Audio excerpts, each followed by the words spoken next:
Let's start from the beginning. Imagine your first salary in your hand and you are kind of lost. You want to use it but not lose it, right? Or maybe you are a few years into your career, managing family expenses, and now starting to think more seriously about investing and building wealth. Or maybe you are already retired and now the focus is on carefully using your life savings to live comfortably and to make it last.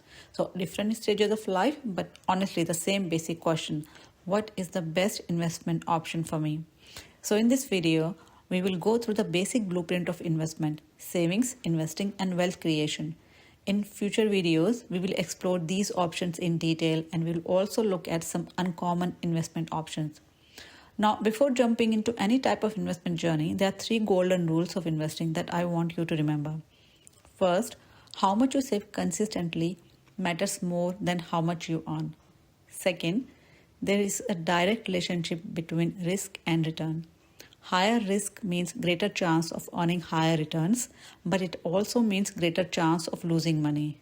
And third, your money needs attention. So you have to stay actively involved, keep learning, and continuously protect and grow your wealth. Wealth creation is not a set and forget process. Now that we have those three fundamental rules locked in, let's look at three specific and basic investment options, starting with the first category. Number one, your bank savings account. It sounds pretty basic, right? But it is one of the safest and best form of investment while preserving your capital. Your income here is the interest you earn on your deposit.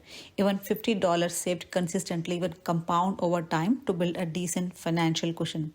The best part of keeping money in your bank saving account is the predictability of income and the liquidity.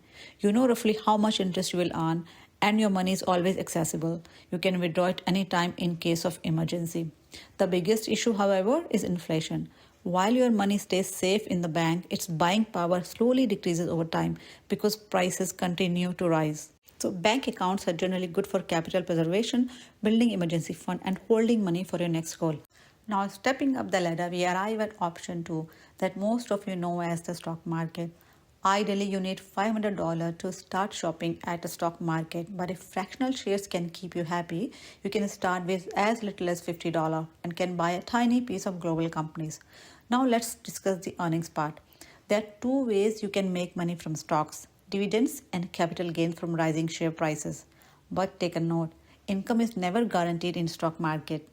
You may earn more than you would from a bank savings account, or you may earn little to nothing and lose some of your money.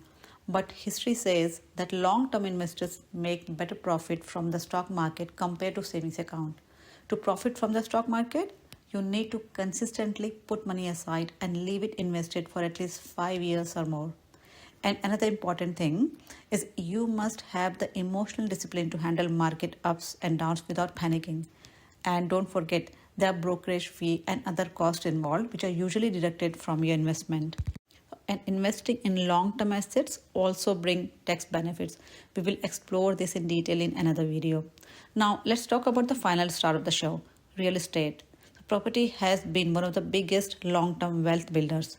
Now we are talking about physical land and building, which means the entry cost is significantly higher. You need at least 50,000 or more just for a deposit to get started on the property ladder. But once you're on it, you can generate rental income, and that rental income can help pay down the mortgage while your property itself may increase in value over time, gradually building equity for you. But remember, there is another side to it. Property is highly illiquid. Selling a house can take weeks or even months if you suddenly need cash. And property prices can also stagnate or decline depending on market conditions. And then there is a responsibility that comes with ownership. Unless you hire a property manager, you could be the one receiving panic phone calls from tenant about leaking pipes or broken heaters at 2 a.m. Alright, let's bring it all together. Quick summary time. If we simplify everything, use bank accounts for safety, liquidity, emergency funds, and saving towards short-term goals. Invest in stocks if you want smaller amounts of money to compound over long periods of time.